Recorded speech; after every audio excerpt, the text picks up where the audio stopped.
ஹரே கிருஷ்ணா. அனைவரையும் வரவேற்கிறோம். இஸ்கான் சேலம் தொடர்ந்து நம்ம ஜூம் லைவ் மூலமா நிறைய செமினார்ஸ் எடுத்துட்டு இருக்கோம். ஸோ இப்போ இன்னைக்கு கிருஷ்ணலீலா செமினார் பார்த்துட்டு இருக்கோம்.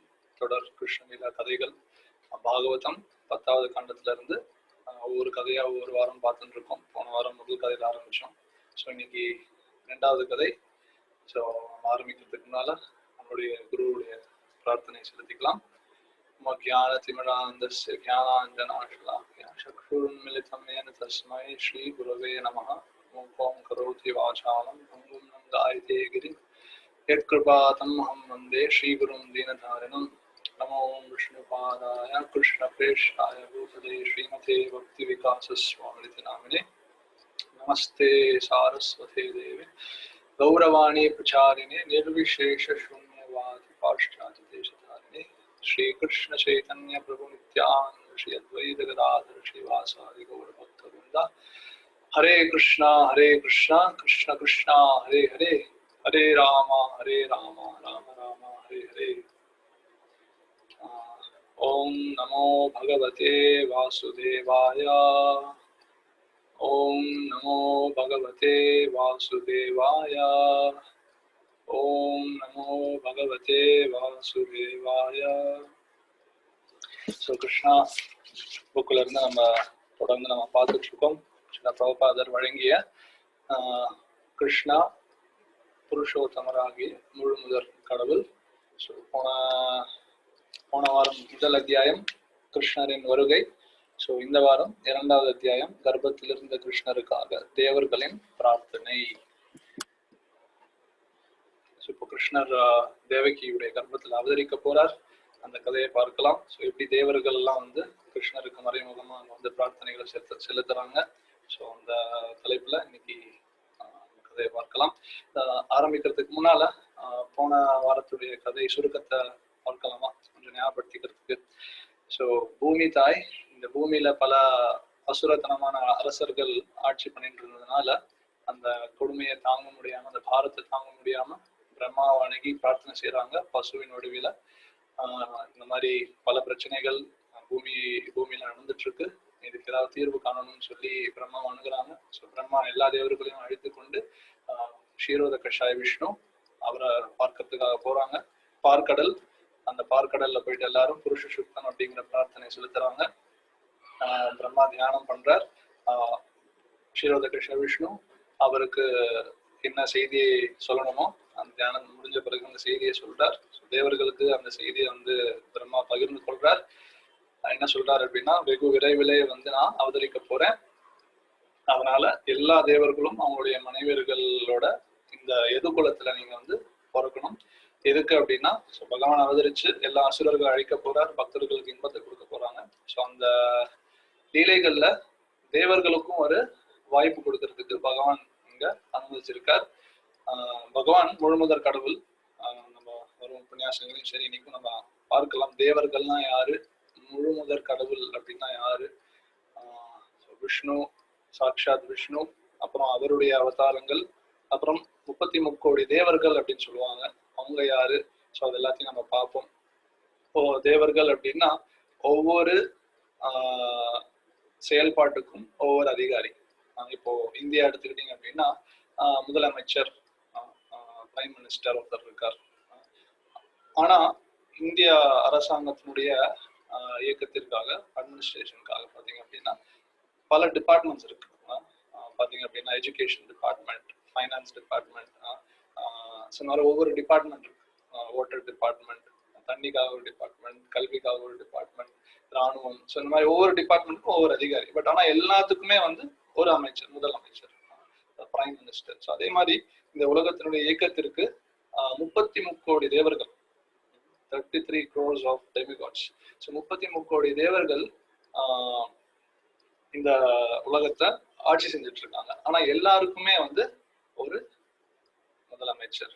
ஸோ அதுதான் சாக்ஷாத் கிருஷ்ணர் அப்படிங்கிறது தான் நம்ம பாகவதம், பகவத்கீதையில இருந்தும் எல்லா ஆச்சாரியர்கள், ராமானுஜாச்சாரியர், மத்வாச்சாரியர், ஆதிசங்கரர் உட்பட எல்லா ஆச்சாரியர்கள் எப்படி அதை நம்மளுக்கு சாஸ்திரத்திலிருந்து விளக்கி இருக்காங்க அப்படிங்கிறதையும் நம்ம பார்ப்போம். வரும் தொடர்ந்து நீங்க பாத்தீங்க அப்படின்னா ஒவ்வொரு உபன்யாசங்களையும் நம்ம அதை பத்தி விளக்குவோம். ஸோ இத்தனை தேவர்களோட பிரம்மா போய் அங்க அணுகி அந்த இந்த விஷயத்தை கேட்டு தெரிஞ்சுக்கிட்டாங்க. இப்போ எல்லா தேவர்களையுமே வந்து கிருஷ்ணர் பிறக்க சொல்றார். எதுக்கு? கிருஷ்ணர் முழுமுதற் கடவுள் அப்படின்னா மோடி இப்போ இருக்கார் முதலமைச்சர். ஸோ அவர் மற்ற அமைச்சர்களுடைய உதவி இல்லாம செய்ய முடியாது எல்லா விஷயத்தையும். ஆனா பகவான் அப்படி கிடையாது. ஸோ யாருடைய உதவி இல்லாமலே எல்லாத்தையுமே செஞ்சுக்கலாம். அப்ப ஏன் வந்து இத்தனை தேவர்கள் படைச்சிருக்கார்? அதுக்கும் காரணம் இருக்கு. அதெல்லாம் நம்ம பார்ப்போம். தொடர்ந்து நிகழ்ச்சியை பாருங்க. ஸோ இப்போ எல்லா தேவர்கள் வராங்க. ஏன்னா அவங்களுக்கு ஒரு வாய்ப்பு கொடுக்குறார் அவருடைய சேவையில ஈடுபடுத்துறதுக்காக. எல்லா தேவர்களுக்கும் பகவானுடைய சேவையில ஈடுபடுறது மூலமா அவங்க தூய்மை அடையறாங்க. அவங்களும் பகவான் லீலையை பார்க்கணும் அப்படின்னு நினைக்கும் பொழுது அந்த ஆசையும் பூர்த்தி செய்யறார். அவங்களுக்கும் பகவானுக்கு சேவை செய்யறதுக்காக ஒரு வாய்ப்பு கொடுக்குறார். ஸோ இப்போ தேவர்கள் எல்லாரும் எதிர்குலத்துல பிறக்க சொல்லி உத்தரவு கொடுக்குறாரு. பார்க்கலாம், நம்ம மோடி வராரு வச்சுக்கோங்க. மோடி வரும்போது பல மினிஸ்டர்ஸ் கூட வருவாங்க. இப்போ தமிழ்நாட்டுக்கு வராரு அப்படின்னா உடனே தமிழ்நாடு சிஎம் சரி எல்லா மினிஸ்டர்ஸ் எல்லாரும் வருவாங்க. ஸோ அந்த மாதிரி பகவான் வரும்பொழுது தன்னுடைய எல்லா மினிஸ்டர்ஸையும் வர சொல்றாரு அவருக்கு சர்வீஸ் செய்யறதுக்காக. ஸோ அதை நம்ம இந்த உலகத்தில் நம்ம பார்க்கலாம். ஸோ குறிப்பா இப்போ கொரோனா பேண்டமிக் வச்சுக்கோங்க. இப்போ கொரோனா வைரஸ்னால பல கஷ்டங்கள் நம்ம அனுபவிச்சுட்டு இருக்கோம். ஸோ இப்போ அரசு ஊழியர்கள் இருக்காங்க. அரசு ஊழியர்கள் பார்த்தீங்க அப்படின்னா பல்வேறு டிபார்ட்மெண்ட்ஸ்ல பல்வேறு துறையில வேலை செஞ்சுட்டு இருக்காங்க. இப்போ நேஷனல் எமர்ஜென்சி, நாட்டுக்கு ஒரு ஆபத்து அப்படின்னு வரும்பொழுது எந்த துறையில எங்க வேணா அவங்க இருக்கலாம். பட் நாட்டுக்கு ஒரு முன்னால வந்து ஒரு சேவை ஒரு வேலையில அரசாங்க வேலையில அவங்க ஈடுபடணும்னு நினைக்கும் பொழுது அவங்க முன் வந்து செஞ்சாகணும். இப்போ உதாரணத்துக்கு நாட்டுல வெள்ளம் வந்திருக்கு, பல பேர் வந்து உதவி செய்யணும். ஸோ கவர்மெண்ட் வந்து தன்னுடைய எஜுகேஷன் டிபார்ட்மெண்ட்ல இருந்து இருக்கிற ஆசிரியர்கள் எல்லாம் வந்து முன் வந்து உதவி செய்ய சொல்லலாம், உத்தரவிடலாம். அவங்க செஞ்சு ஆகணும். ஸோ நேஷனல் எமர்ஜென்சி வரும்பொழுது யார் எந்த டிபார்ட்மெண்ட்ல இருந்தாலும் அவங்க மக்களுடைய நன்மைக்காக முன் வந்து அவங்களால முடிந்த உதவி செய்தாங்க. ஸோ அதே மாதிரி ஸோ இங்கேயும் அந்த மாதிரி நேஷனல் எமர்ஜென்சி அப்படின்னு சொல்லலாம். பூமி தாய் வந்து வேண்டுறாங்க. பல சூழல்கள் பூமியை ஆட்சி பண்ணி கஷ்டப்படுத்திட்டு இருக்காங்க. ஸோ அவங்களுக்கு நம்மளை வந்து காப்பாற்றணும்னு சொல்லி வேண்டும் பொழுது பகவான் சொல்ல சரி எல்லா தேவர்கள் வரட்டும், அவங்களும் அந்த சேவையில ஈடுபடட்டும், என்னுடைய சேவையில் ஈடுபடட்டும், பக்தர்களை காத்து அசுரர்களை அழிக்கிறேன் அப்படின்னு சொல்லி பகவான் வரார். ஸோ பகவான் அவதரிக்கிறேன் அப்படின்னு சத்தியம் கொடுக்குறார். ஸோ என்ன ஆகுறது, தேவகி வசுதேவருக்கு திருமணம் நடக்குது. கம்சன் வந்து அவங்கள கூட்டிட்டு வசுதேவருடைய வீட்டுக்கு விட்டுறதுக்காக ரதத்துல கூட்டு போகும்பொழுது ஒரு அசரீரி கேட்கிறார்.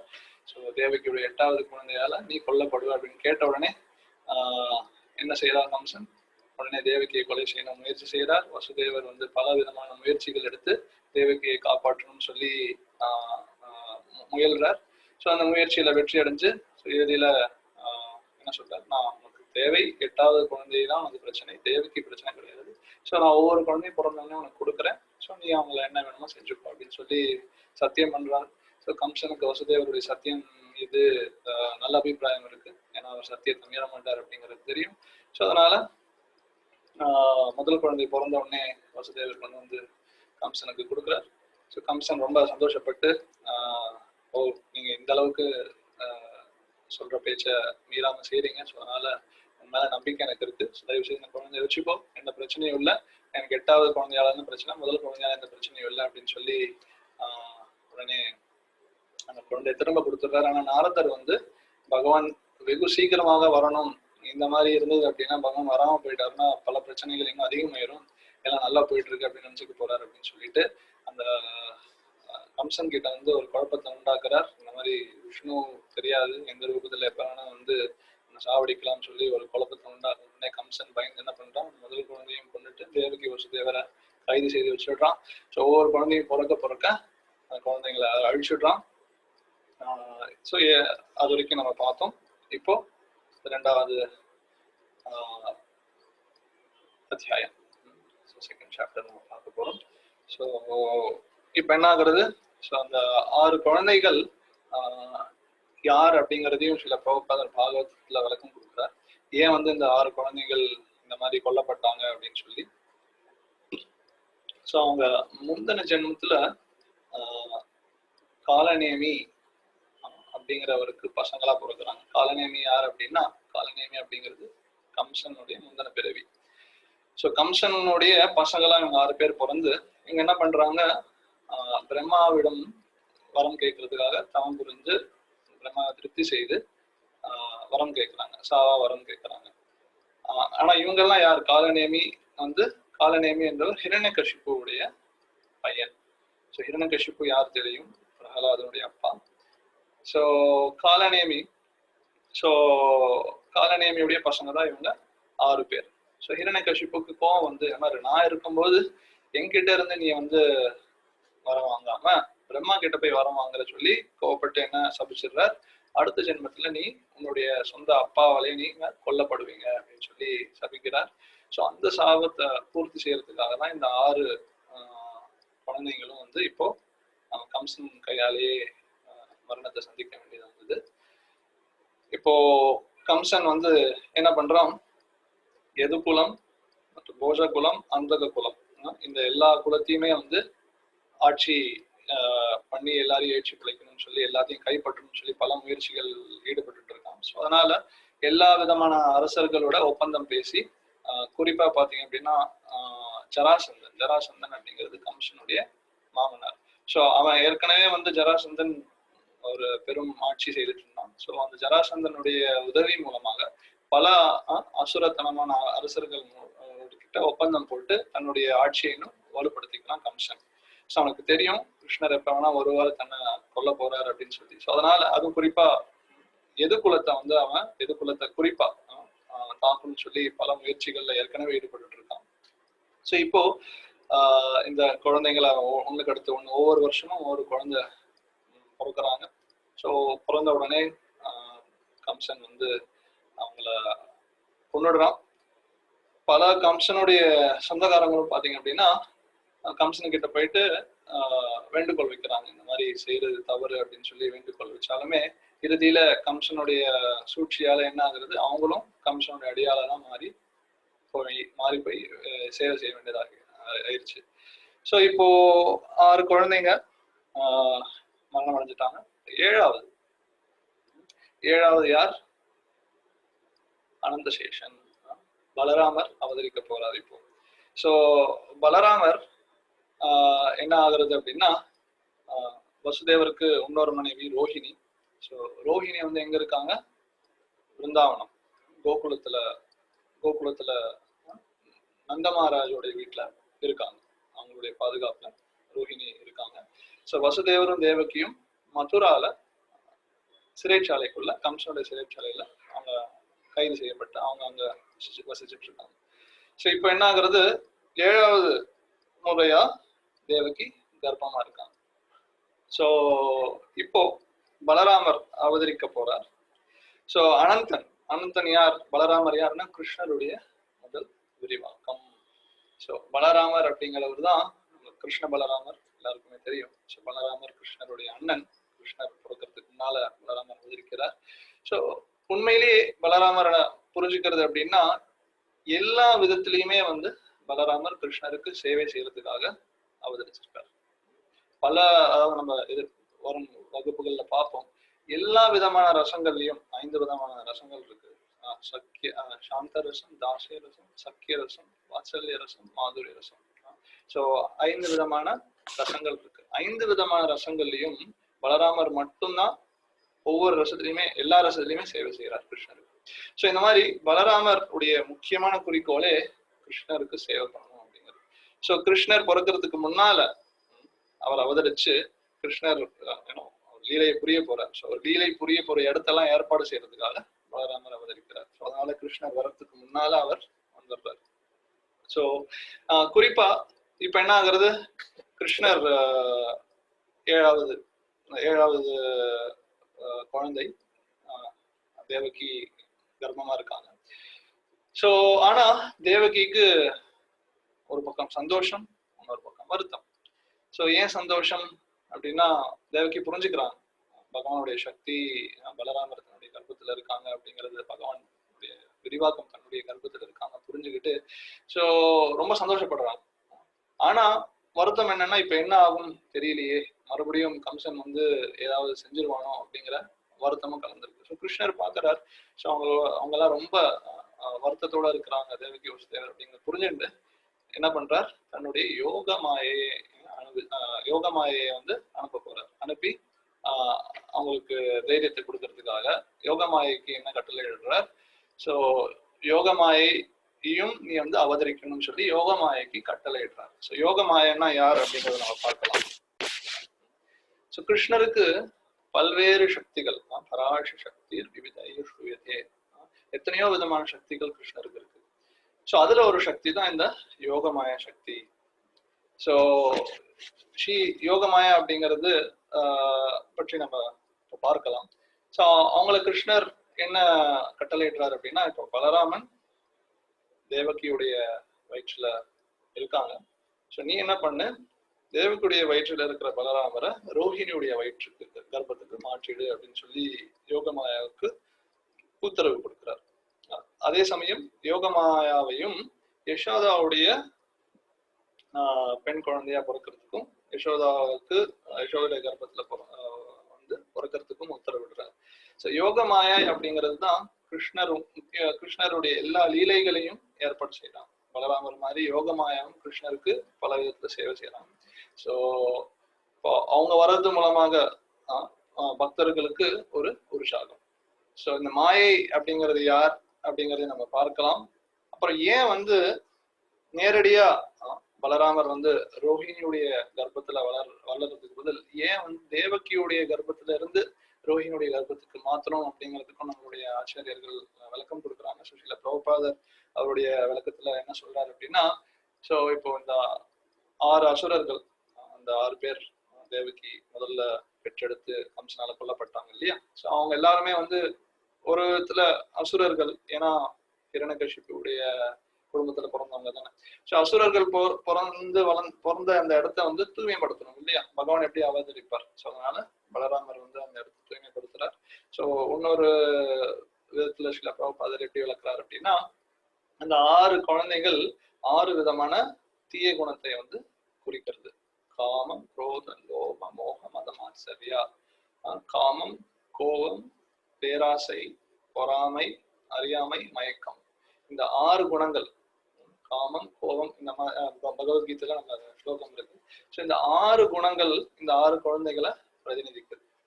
ஸோ அந்த 6 குணங்கள் நம்ம எப்போ ஒரு ஜீவாத்மா அந்த 6 குணத்தை விட்டு வெளிவரானோ அப்பதான் வந்து பகவான் தனக்கு காட்சி கொடுப்பார் அப்படிங்கிறதுதான் வந்து இத மறைமுகமா இந்த லீலை மூலமா நம்ம புரிஞ்சுக்கிறோம்.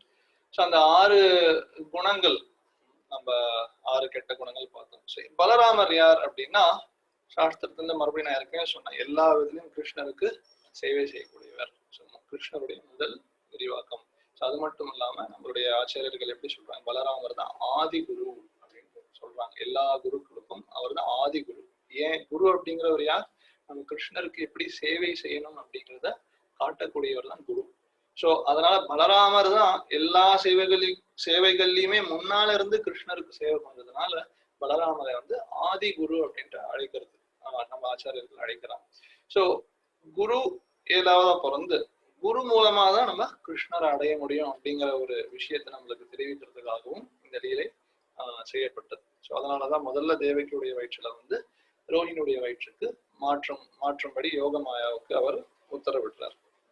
ஸோ இப்போ மாயா அப்படிங்கிறது யார் அப்படிங்கறது நம்ம முதல்ல பார்க்கணும். ஸோ மாயா அப்படிங்கிறது நம்ம அடிக்கடி நம்மளுடைய உபன்யாசங்களை நம்ம கேட்போம். பக்தர்களுடைய பேச்சுவார்த்தையிலையும் பார்த்தீங்க அப்படின்னா அடிக்கடி நீங்க மாயில இருக்கீங்க அப்படின்னு சொல்லுவாங்க. ஸோ மாயில இருக்கீங்கன்னா என்ன அர்த்தம், புதுசா வந்திருக்கிறவங்களுக்கு தெரியாம இருக்கலாம். ஸோ மாயா அப்படின்னா கிருஷ்ணருடைய ஒரு சக்தி. ஸோ அந்த சக்தி பக்தர்களுக்கு யோக மாயாவா தென்படுவாங்க. பக்தர்கள் அல்லாதவர்களுக்கு மகாமாயாவா தென்படுவாங்க. ஸோ இந்த யோக மாயா மகாமாயா யார் அப்படிங்கிறத நம்ம பார்க்கலாம். ஸோ கிருஷ்ணருடைய லீலைகளை வந்து ரொம்ப அற்புதமா ஏற்றணும் அப்படிங்கிறதுனால யோக மாயா வந்து எல்லா விதமான ஏற்பாடுகளையும் செய்வாங்க. கிருஷ்ணருடைய லீலைகள் நல்ல விதத்துல நடக்கிறதுக்கு இந்த யோக மாயா எல்லா விதமான சேவைகளையும் வந்து செஞ்சு வைப்பாங்க. ஆனா மகாமாயா அப்படிங்கிறவங்க யார் அப்படின்னா, நம்மள மாதிரி கட்டுண்ட ஜீவாத்மாக்கள் யார் ஒருத்தர் யாரெல்லாம் நம்ம கிருஷ்ணர் சேவை பண்ண வேண்டாம் அப்படின்னு நினைச்சு கிருஷ்ணருடைய வைகுண்டத்துல இருந்து நம்ம இங்க பௌதிக உலகத்துக்கு விழுந்து கஷ்டப்பட்டு இருக்கோமோ, கிருஷ்ணர்கிட்ட திரும்பி போகாம இந்த உலகத்திலேயே பல கோடி ஜென்மங்கள் எடுத்து கஷ்டப்படணும் அப்படிங்கிறது அப்படிங்கிற அவங்களுடைய கட்டுப்பாட்டு கீழேயே நம்மள வச்சிருக்காங்க. துர்கா மாயைக்கு இன்னொரு பெயர் மாயாதேவி, துர்கா. சோ துர்கா அவங்க கையில வந்து திரிசூலம் வச்சிருப்பாங்க பாத்தீங்களா. அந்த திரிசூலம் அப்படிங்கிறது முக்குணங்கள், சத்வகுணம், ரஜோகுணம், தமோகுணம். ஸோ அந்த திரிசூலம் வச்சுக்கிட்டு இந்த எல்லா ஆத்மாக்களையும் இதே உலகத்துல புடிச்சு வச்சுக்கிட்டு இருக்காங்க. இந்த உலகத்தினுடைய இந்த துர்கா அப்படின்னா ஃபோர்ட், தமிழ்ல என்ன சொல்லுவாங்க தெரியல. ஸோ இல்ல இன்னொரு எக்ஸ்பிளனேஷன், இட் இஸ் ஜெயில், சிறைச்சாலை. இப்ப எப்படி அரசாங்கத்தினுடைய சொல் பேச்சை யாரு கேட்கலையோ அவங்க சிறைச்சாலையில எப்படி கைது செய்யப்படுவாங்களோ அதே மாதிரி கிருஷ்ணருடைய பேச்சு நம்ம கேட்காதனால இந்த பௌதிக உலகம் அப்படிங்கிற இந்த சிறைச்சாலையில நம்ம எல்லாம் கஷ்டப்பட்டு இருக்கோம். ஸோ துர்கா அப்படிங்கிறவங்க தான் police superintendent of police. So அவங்க தான் நம்மள எல்லாம் பாதுகாத்துட்டு இருக்காங்க இந்த ஜெயில இருந்து தப்பிக்காம இருக்கிறது. ஸோ ஏன் அப்படின்னா உண்மையிலேயே அவங்க வந்து தவறான எண்ணத்துல செய்யல அப்படி. ஸோ நம்ம உண்மையா திருந்தி போனோம் அப்படின்னா அனுமதி கொடுப்பாங்க. ஆனா வேற ஏதாவது குறுக்கு வழியில தப்பிக்கணும் அப்படின்ட்டு நினைச்சோம் அப்படின்னா அது சாத்தியம் கிடையாது. அதே மாதிரி போலீஸுடைய இன்னொரு டியூட்டி என்ன, நம்மளுக்கு தண்டனை கொடுக்கும். ஸோ அதே தான் துர்காவும் செய்யறாங்க, நம்மளுக்கு தண்டனை கொடுத்துட்டு இருக்காங்க. சில சமயம் பத்திரகாளி பார்த்தீங்க அப்படின்னா 10 கைகள் வச்சுட்டு இருப்பாங்க, 20 கைகள் வச்சுட்டு இருப்பாங்க, ஒவ்வொரு கையிலையும் பல ஆயுதம். நம்மள மாதிரி அசுரர்களுக்கு வந்து பல விதமான கஷ்டங்களை கொடுத்து கஷ்டம் கொடுத்துட்டு இருக்காங்க இல்லையா. ஸோ அவங்கதான் துர்கா தேவி, மாயாதேவி. ஏன் நம்மளுக்கு கஷ்டம் கொடுத்துட்டு இருக்காங்க, நம்ம பாவங்கள் செய்திருக்கோம், பல விதமான பாவங்கள்.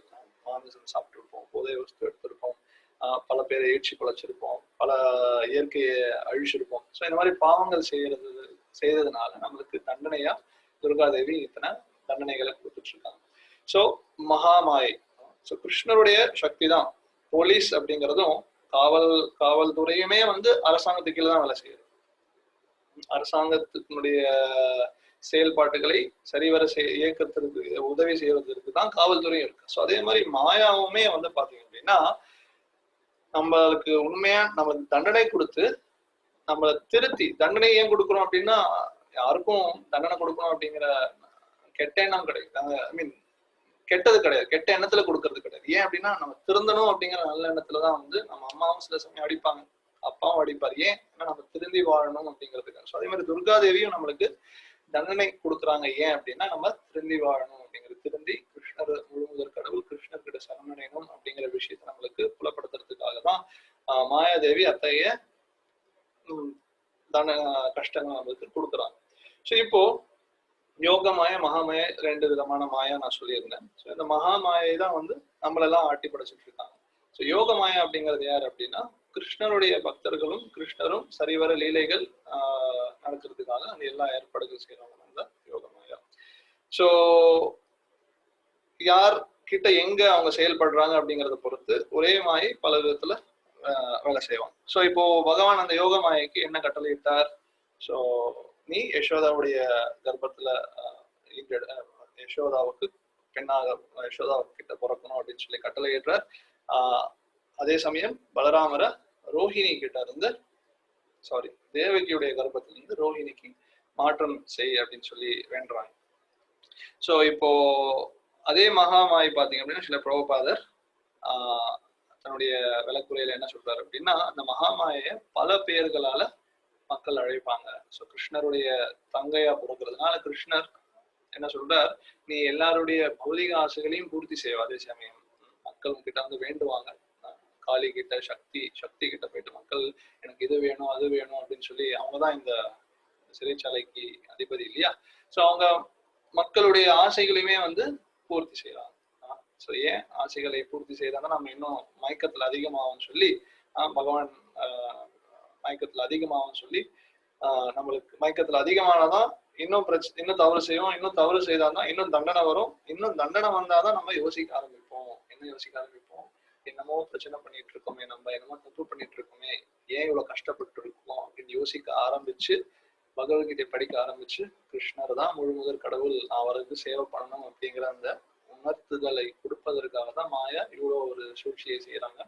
ஸோ அந்த மாயையை வந்து ப்ராப்பர் பாகவதம்ல என்ன சொல்லப்படுது அப்படின்னா, துர்கா, பத்ரகாளி, விஜயா, வைஷ்ணவி, குமுதா, சண்டிகா, கிருஷ்ணா, மாதவி, கன்யகா, கன்யகா பரமேஸ்வரி, மாயா, நாராயணி, ஈஷனா, சாரதா, அம்பிகா அப்படின்னு பல பேர்ல அவதரிக்கிறாங்க. ஸோ என்ன ஆகுறது அப்படின்னா, அந்த கம்சன் அந்த 7வது குழந்தை மாறின உடனே என்ன ஆகும், கருசிதைவு ஆயிடுச்சு அப்படின்ட்டு எல்லாரும் நினைச்சுக்கிறாங்க. ஸோ அந்த தேவகியுடைய கர்ப்பத்திலிருந்து பலராமரை வந்து ரோஹிணிக்கு மாற்றம் உடனே என்ன ஆகுறது, ஒருவேளை கருசிதைவு ஆயிடுச்சோ அப்படின்னு சொல்லி எல்லாரும் வருத்தப்படுறாங்க தேவகிக்கு. ஆனா தேவகிக்கு தெரியும், யோகமாயை வந்து அவங்களுக்கு விளக்கிடுறாங்க, இந்த மாதிரி கிருஷ்ணருடைய கட்டளையால இந்த லீலையை நான் செய்ய போறேன், ரோஹிணி கிட்ட உங்களுடைய குழந்தை வளர்க்கப்படுவாங்க அப்படின்னு சொல்லி சொன்ன உடனே தேவகிக்கு இந்த வருத்தம் இல்லை. ஆனா மற்றவங்க எல்லாம் ரொம்ப வருத்தப்படுவாங்க, கம்சனும் வருத்தப்படுவாங்க, என்னது இது எப்படி ஆயிடுச்சு அப்படின்னு சொல்லி எல்லாரும் வருத்தப்படுவாங்க. ஸோ இப்போ இதே யோகமாய மகாமாயை பற்றி சில பிரபுபாதர் பேசும்போது என்ன சொல்றாரு அப்படின்னா, மக்கள் பொதுவா சக்தியை வணங்கணும் அப்படின்ட்டு விரும்புறாங்க. ஸோ யார் ஒருத்தர் பௌதிக ஆசைகளால யார் ஒருத்தருக்கு அதிகமா ஆசைகள் இருக்கோ அவங்க அந்த ஆசைகளை பூர்த்தி செய்வதற்காக துர்கையை வழிபாடு செய்யறாங்க, சக்தியை வழிபாடு செய்யறாங்க. ஆனா சக்தியை விட சக்திமானதான் நம்ம வழிபாடு செய்யணும். கிருஷ்ணன் சொல்றார், பிரபுபாதர் பாகவத்துல என்ன மேற்கோள் காட்டுறாருன்னா, வைஷ்ணவர்கள் உண்மையான பரமசத்தியமான அந்த கிருஷ்ணர் வாசுதேவர் நாராயணர் வழிபடுறது ஏன் அப்படின்னா, நம்முடைய ஆத்மாவுடைய சொரூபமான கிருஷ்ணருடைய சேவகன் அப்படிங்கிற நிலையை அடையிறதுக்காக, வைகுண்டம் பரமபதத்தை அடையிறதுக்காக இந்த நாராயணருக்கு சேவை பண்றாங்க. ஆனா இந்த பௌதிக உலகத்திலேயே இன்னும் பந்தங்களை அதிகப்படுத்தி, ஆசைகளை அதிகப்படுத்தி, இன்னும் அதிகமா பாவங்களை செய்யறதுக்காக மக்கள் துர்கையை வழிபாடு செய்யறாங்க. அவங்களுடைய கணம் தேகி ப்ரோபா சொல்லுவார், அந்த அம்மன் பாடல்கள்லாம் நம்ம கேட்கலாம். எனக்கு காசு வேணும், பணம் வேணும், கல்வி வேணும், இந்த தேகி தேகி தேகி அப்படின்னு ஹிந்தியில அந்த பிரார்த்தனைகள் இருக்கு.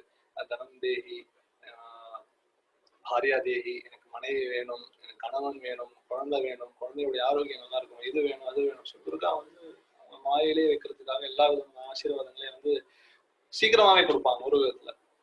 ஸோ ஏன்னா அவங்களுடைய கடமை இல்லையா, ஸோ இன்னும் நம்மளுடைய மாயை அதிகப்படுத்துறது. ஸோ ஆனா வைஷ்ணவர்கள்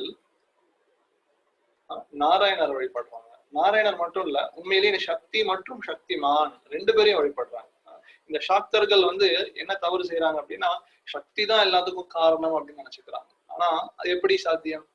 சக்தி அப்படிங்கிறது, ஆற்றல் அப்படிங்கிறது அதுவா தோன்றாது. சக்தி அப்படிங்கிறது சக்திமான் கிட்ட இருந்து வரணும். எனர்ஜெட்டிக் பர்சன்ல இருந்து வரணும், ஒரு நபர்கிட்ட இருந்து வரணும். ஆற்றல் அப்படிங்கிறது அதுவா உருவாகாது இல்லையா? சோ அதே மாதிரி சக்தி அப்படிங்கிறது தான் இந்த மாயை நம்ம பார்த்துட்டு இருக்கோம். சக்திமான் அப்படிங்கிறது தான் கிருஷ்ணர். கிருஷ்ணர் கிட்ட இருந்து தான் எல்லா விதமான சக்திகள் தோன்றுது.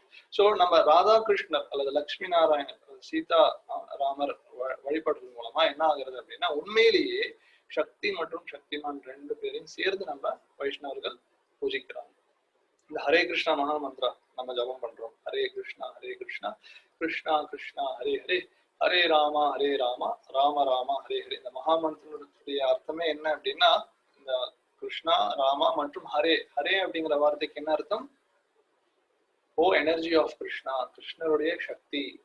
ஹரே அப்படிங்கிறது ஸ்ரீமதி ராதாராணியை குறிக்கிறது. ராதாராணி தான் வந்து அந்த சக்தி, எல்லா சக்திகளுக்கும் மூல சக்தி ஸ்ரீமதி ராதாராணி.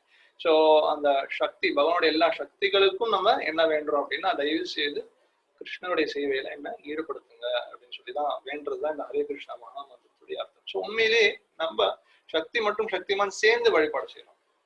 சோ இந்த உதாரணத்துக்கு புரிஞ்சுக்கிறதுக்கு இன்னொன்னு சொல்றேன் பாருங்க. ராவணன் சீதையை வந்து கடத்தணும் முயற்சி செய்யும் பொழுது உண்மையிலே கடத்திட்டான். சோ ஆச்சாரியர்கள் நம்மளுக்கு என்ன விளக்கம் கொடுக்குறாங்க அப்படின்னா, சாக்ஷாத் லக்ஷ்மியுடைய அவதாரம் சீதை. சோ சீதை ராமருடைய இன்பத்துக்காக இருக்கிறவங்க, ராமருக்கு சேவை செய்யறதுக்காகவே வாழ்ந்துட்டு இருக்கிறவங்க, அவதரிச்சவங்க. சோ ஒரு அசுரன், ஒரு கீழ்த்தனமான ஒரு அசுரன் லக்ஷ்மியை எப்படி தொட முடியும்? எப்படி உற்றுவாரா? தொட முடியுமா? பகவானுடைய மனைவியை ஒரு அசுரன் தொட முடியுமா? முடியாது. சோ நம்ம அக்னி புராணத்துல இருந்து என்ன புரிஞ்சுக்கிறோம் அப்படின்னா, என்ன விளக்கம் கொடுக்கப்பட்டிருக்கு அப்படின்னா, ராவணன் எப்போ சீதையை தொட முயன்றானோ அப்போ உண்மையான சீதை அங்கிருந்து மாயமா மறைஞ்சிடுறாங்க. ஸோ மாயை சீதையை தான் வந்து ராவணன் கடத்திட்டு போறான். ஸோ உண்மையான சீதை அக்னியுடைய லோகத்துக்கு போய் அக்னி அங்க சீதைக்கு வழிபாடு செய்யறாங்க. ஸோ அது வேற கதை. ஸோ அதே மாதிரிதான் இங்க. ஸோ நந்தமா நம்ம யசோதாமாவுக்கு பிறக்கிறாங்க துர்கா. ஸோ விருந்தாவனத்துல பிறந்து எல்லாருக்கும் அங்க உற்சாகத்தை கொடுத்துட்டு, ஸோ இப்போ என்ன ஆகிறோம், நம்ம கதையை பார்ப்போம் இப்போ. ஸோ கிருஷ்ணர் பிறக்க போறார் இங்க 8வது குழந்தையா தேவகிக்கு. அங்க வந்து யசோதாவுக்கு மாயை பிறக்க போறாங்க. ஸோ அப்புறம் கிருஷ்ணர் என்ன கட்டளையிடுவார் வசுதேவருக்கு, எண்ணெய் எடுத்துட்டு போயிட்டு கோகுலத்துல சேர்த்துட்டு நந்தமகாராஜோட வீட்டுல வச்சுட்டு யசோதா வீட்டுல வச்சுட்டு, அங்க பிறந்திருக்கிற அந்த பெண் குழந்தைய நீ இங்க கூட்டிட்டு வா, யமுனையை கடந்து கூட்டிட்டு வரோம். அதை நம்ம பார்க்க போறோம் இப்போ. ஸோ இப்போ அந்த லீலையை நம்ம பார்க்க போறோம். ஸோ உண்மையிலே பாத்தீங்க அப்படின்னா இந்த சக்தி மற்றும் சக்திமான் சேர்ந்து நம்ம வழிபாடு செய்யறோம். ஸோ பலராமர் பத்தி இப்போ பார்த்துருந்தோம். பலராமர் அவதரிக்க போறார். ஸோ பலராமருக்கு இன்னொரு பெயர் சங்கர்ஷனா அப்படின்ட்டு அழைக்கப்படுறது. பலராமர் நம்ம ஆதிகுரு அப்படிங்கிறத நம்ம ஏற்கனவே நம்ம பார்த்தோம் பலராமர். ஸோ ஆதிகுரு அப்படின்னா குரு அப்படிங்கிறது யார் அப்படின்னா நம்மளுக்கு கிருஷ்ணர் எப்படி அணுகணும் அப்படிங்கிற வழிமுறையை காட்டுறது குரு. ஸோ பலராமர் நம்மளுக்கு எல்லாம் முன் உதாரணமா இருந்து எல்லா விதத்திலையும் கிருஷ்ணருக்கு சேவை பண்றதுனால அவருக்கு பலராமர் அப்படிங்கிற பேர். ஸோ அவருடைய கருணை, அந்த ஆதிகுருடைய கருணையாலதான் கிருஷ்ணரை நம்ம அடைய முடியும். ஸோ ஆன்மீக சக்தியை கொடுப்பது மூலமாக அந்த பலத்தை, உபநிஷத்துக்கள் என்ன சொல்லப்பட்டிருக்கு அப்படின்னா, நாயமாத்மா பல ஹீனேன லப்யா. ஸோ என்ன சொல்லப்பட்டிருக்கு, ஆன்மீக பலம் இருந்தாதான் நம்ம ஆன்மீகத்தை சரிவர பயிற்சி செய்ய முடியும். ஸோ இந்த ஆன்மீக பலம் அப்படிங்கிறது நம்ம பலராமருடைய ஆசீர்வாதம் மூலமாக நம்ம பெற்றுக்கொள்ளலாம். ஸோ சில மாயாவதிகள், சில போலி சாமியார் அப்படின்னு சொல்லலாம். ஸோ இதை இந்த மாதிரி விஷயங்களை தவறா புரிந்து கொண்டவங்க என்ன சொல்றாங்க அப்படின்னா, ஆன்மீகத்தை பயிற்சி செய்யணும் அப்படின்னா உங்களுக்கு உடல் பலம் தேவை அப்படின்னு சொல்லி தவறா என்ன சொல்லி தராங்க மக்களுக்கு, பகவத்கீதையை நீங்க வந்து ஏன் படிக்கிறீங்க, போய் ஃபுட்பால் விளையாடுங்க அப்படின்னு சொல்லி ஒரு போலி சாமியார் இந்தியாவில் வந்து பல வருடங்களுக்கு முன்பு பிரச்சாரம் பண்ணார். ஸோ உடல் பலம் இருந்தாதான் வந்து நம்ம ஆன்மீகத்தை புரிஞ்சுக்க முடியும் அப்படின்னு சொல்லி அவர் பிரச்சாரம் பண்ணுவார். ஸோ ஆனா அப்படி கிடையாது இந்த விஷயம். உடல் பலம் இருந்தாதான் ஆன்மீகத்தை புரிஞ்சுக்க முடியும் அப்படின்னா எத்தனையோ இந்த வெயிட் லிஃப்டிங் சாம்பியன்ஸ் இருக்காங்க, வேர்ல்டு ரெஸ்லர்ஸ், WWF சொல்லுவாங்க இல்லையா, வேர்ல்ட் ரெஸ்லிங் ஃபெடரேஷன்ஸ். அந்த WWF அந்த மல்யுத்தம், இந்த வீரர்கள் தான் வந்து பக்தர்களா இருக்கணும், மற்றவங்க யாரும் பக்தர்களாகாம இருக்கணும் ஆயிருக்கணும். ஆனா அப்படி கிடையாது. ஸோ உண்மையிலேயே வந்து ஆன்மீக சக்தி மூலமாக கிருஷ்ணரை புரிஞ்சுக்க முடியும். ஆன்மீக சக்தி பலராமர் மூலமாக பெறப்படும், பலராமர். ஸோ அதனால அந்த பலத்தை கொடுக்கறது மூலமாக நம்மளுக்கு ரமா அப்படின்னா இன்பம், அந்த ஆன்மீக இன்பத்தை வந்து நம்ம கிருஷ்ணருக்கு சேவை செய்தாதான் அடைய முடியும். ஸோ அந்த ஆன்மீக இன்பத்தை கிருஷ்ணருக்கு சேவை செய்யணும் அப்படின்னா பலராமருடைய அந்த பலம், அந்த ஆன்மீக சக்தி இருந்தாலும் நம்ம செய்யணும். அதனால அவருக்கு பேர் பலராமர். சங்கர்ஷனா அப்படின்ட்டு ஏன் இன்னொரு பேர் அப்படின்னா, ஆக்ருஷ்ணா அப்படின்னா அந்த அட்ராக்ஷன். ஸோ தேவகியுடைய உடல்ல இருந்து இங்க அவங்க பிறந்ததுனால, ஈர்க்கப்பட்டதுனால, அந்த புவி ஈர்ப்பு சக்தி அப்படின்னு சொல்லுவாங்க, லைக் கிராவிடேஷன் ஃபோர்ஸ். உண்மையிலேயே பலராமருடைய சக்தி தான் எல்லா பிரபஞ்சங்களையுமே வந்து பலராமர் தான் எல்லா 14 லோகங்கள், எல்லா அண்டங்களையுமே வந்து தாங்கிட்டு இருக்காரு. அது காஸ்மாலஜி, உலகத்தினுடைய படைப்பை பற்றி ஒரு நாள் பார்க்கும்பொழுது நம்ம பார்க்கலாம், எப்படி அனந்த சேஷர் தான் எல்லா லோகங்களையுமே வந்து தாங்கிட்டு இருக்காரு அப்படிங்கிறது. ஸோ இப்ப என்ன ஆகுறது, வசுதேவர் அடுத்து யோகமாயா வந்து அந்த மாற்றத்தை ஏற்படுத்துறாங்க. ஏற்படுத்தின உடனே மக்கள்லாம் வந்து கரு கலைஞ்சிருச்சு அப்படின்னு சொல்லி, கரு சிரிஞ்சிருச்சு அப்படின்னு சொல்லி வருத்தப்படுறாங்க. ஸோ கிருஷ்ணர் தன்னுடைய எல்லா சக்திகள் கொண்டு இப்ப அவதரிக்க போறார். கிருஷ்ணருடைய அவதாரமே வந்து ரொம்ப சிறப்பான முறையில தான் இருக்க போகுது. அது சாதாரண வழியில வரல. ஒரு குழந்தை சாதாரணமாக இந்த உலகத்துல எப்படி பிறக்கிறது, ஒரு ஆணனுடைய விந்து மூலமாக அம்மாவுடைய கர்ப்பத்துக்குள்ள அந்த குழந்தை வளர்ந்து அம்மா வந்து ஈன்றெடுக்கிறாங்க. ஆனா பகவான் அந்த பொதுவா மக்கள் குழந்தைகள் இந்த உலகத்துல எப்படி பிறப்பாங்களோ அந்த வழியில பிறக்காம ஒரு வித்தியாசமான வழியில பிறக்கிறார். ஏன்? பகவானால எல்லாமே சாத்தியம். ஜென்ம கர்மச்சமே திவ்யம் ஏவம் யோகித்வா தேகம் புனர்ஜென்மா நாயதி மாமேதி சோர்ஜுனா. சோ அவருடைய கர்மா மற்றும் செயல்கள் திவ்யமானவை. அவருடைய எல்லா பல விதத்துல அவர் செய்யலாம். சோ அதனால இப்போ எப்படி அவதரிக்கிறார் பகவான்? வசுதேவருடைய ஹிருதயத்துல அவதரிக்கிறார். கிருஷ்ணர் தன்னுடைய எல்லா சதைஸ்வரிய பூர்ணம் எல்லா ஐஸ்வர்யங்களையுமே வந்து ஸ்வயம் பகவான் கிருஷ்ணர். நம்ம அடுத்து பாகவதத்தை தொடர்ந்து பார்ப்போம் எப்படி கிருஷ்ணர் தான் எல்லா அவதாரங்களுக்கும் மூலமானவர். பொதுவா வந்து மக்களுக்கு விஷ்ணுல இருந்துதான் கிருஷ்ணர் வந்தார் அப்படின்னு நம்ம நினைக்கிறது உண்டு இல்லையா? சோ விஷ்ணுடைய 10 அவதாரங்கள், அந்த 10 அவதாரத்துல கிருஷ்ணர் ஒருத்தர் அப்படின்றதுதான் வந்து நம்ம மக்களுடைய பொதுவான ஞானம். ஆனா சாஸ்திரங்கள் என்ன புரிஞ்சுக்கிறோம், எல்லா விதமான விஷ்ணுக்களுமே வந்து கிருஷ்ணர் கிட்ட இருந்து தான் அவதரிச்சாங்க அப்படிங்கிறது. அதையே நம்ம வரும் உபன்யாசங்களை பார்ப்போம் எப்படி அப்படிங்கிறது. எல்லாமே வந்து ஒரே உபன்யாசத்துல சொல்லி தர முடியாது. சோ இப்போ பகவான் தன்னுடைய எல்லா கிருஷ்ணஸ்து பகவான் ஸ்வயம், பாகவதம்ல இந்த ஸ்லோகம் கிருஷ்ணஸ்து பகவான் ஸ்வயம், ஸ்வயம் பகவான் கிருஷ்ணர் எல்லா 6 விதமான ஐஸ்வர்யங்களையுமே வந்து 100% கொண்டு வித் ஃபுல் பொட்டன்சி பகவான் அவதரிக்கிறார். வசுதேவருடைய ஹிருதயத்துல முதல்ல அவதரிச்சு அதுக்கு பிறகு தேவகியுடைய ஹிருதயத்துக்கு மாற்றப்படுறாங்க, தேவகியுடைய கர்ப்பத்துக்கு மாற்றப்படுறாங்க. சோ இப்போ சில பிரபுபாதர் தன்னுடைய விளக்குறையில என்ன சொல்றார், தேவகி அங்க உடைய வயிற்றுல கிருஷ்ணர் அவதரிச்ச உடனே தேவகிக்கு அவ்வளோ ஒரு பிரகாசம். வசுதேவரோட கிட்ட இருக்கும்போது வசுதேவ பிரகாசம், சூரியனுடைய பிரகாசம் எப்படி இருக்குமோ அந்த மாதிரி ரொம்ப பிரகாசமா ரொம்ப அழகா தெரிஞ்சாங்களாம். சோ தேவகிக்கு மாற்றப்பட்டோன்னா தேவகி ரொம்ப அழகா தெரிஞ்சாங்க. எல்லாருக்குமே தெரிய ஆரம்பிச்சிருச்சு கிருஷ்ணர் வந்துட்டார். இவன் கம்சனுக்கும் தெரிஞ்சிருச்சு தன்னுடைய எதிரி வந்துட்டான் அப்படின்னு சொல்லி கம்சனும் உணர்றான். ஏன்? பகவான் தோன்றின உடனே தேவகி இத்தனை நாள் அழகா இல்லையே, இன்னைக்கு அழகேட்டா, இவ்வளவு அழகா பார்த்ததே இல்லையே, சோ கண்டிப்பா விஷ்ணு வந்திருக்கணும் அப்படின்னு சொல்லி கம்சன் உணர்றான். சோ உணர்ந்துட்டு இன்னும் தனக்கு கம்சனுக்கு வந்து ஒருவேளை இப்பவே கொன்னுடலாமா அப்படிங்கிற ஒரு குழப்பங்கள்லாம் ஒரு பக்கம் போகுது. எப்படி நடக்கும் அப்படிங்கிறது தெரியல சொல்லி. சோ இப்போ சில பிரபுபாதர் தன்னுடைய விளக்குறையில என்ன சொல்றாரு அப்படின்னா, சோ கிருஷ்ண உணர்வு அப்படிங்கிறது மட்டும்தான் எல்லாருடைய வாழ்க்கையில வந்து சந்தோஷத்தை கொடுக்க முடியும். சோ அந்த தேவகியுடைய வயிற்றுல கிருஷ்ணன் இருந்தப்போ தேவகி பிரகாசமா இருந்தா, ஆனா யாருமே வந்து அதை பார்க்க முடியல, ஏன்னா அவங்க சிறைச்சாலைக்குள்ள இருக்காங்க. சோ இதை எதோட ஒப்பிட்டு சில பிரபுபாதர், இந்த பகவத்கீதைக்கும் கிருஷ்ணருக்கும் வித்தியாசம் இல்லை. இந்த பகவத்கீதை ஞானமானது இந்தியாவில 5000 வருஷத்துக்கு மேல கிருஷ்ணர் கொடுத்தது.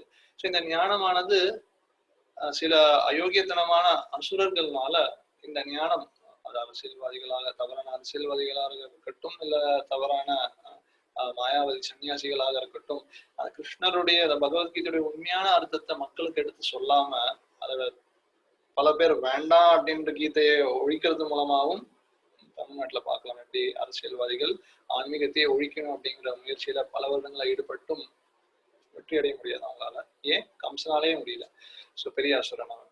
சோ இல்ல பகவத்கீதையினுடைய தத்துவங்களை தவறான வழியில மக்களுக்கு எடுத்து சொல்லி கீதையை ஒட்டுமொத்தமாக அழிக்கணும் முயற்சி செய்தாலுமே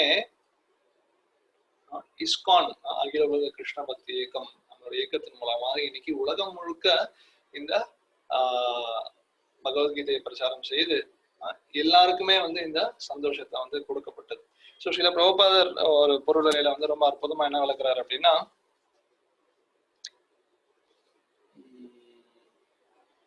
2வது அத்தியாயத்துல ஒரு இடத்துல என்ன சொல்றாரு சில பிரபுபாதர்,